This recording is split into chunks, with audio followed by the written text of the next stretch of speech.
ng mabuting salita. Ang ganda po na nakasulat sa libro ng Proverbs, Kawikaan. Ang sabi, kind words are like a honeycomb, sweetness to the soul and health to the body. Wow! Yun pala ang sikreto ng kapayapaan at kalusugan sa ating buhay. Nag-uumpisa yan sa mabuting salita.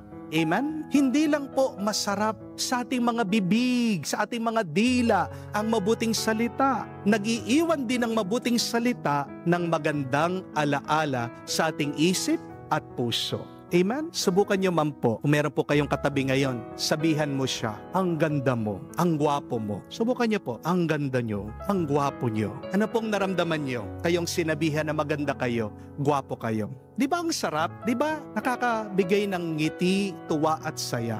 Ngayon po, sabihan nyo po ulit yung katabi nyo, ha? Joke lang.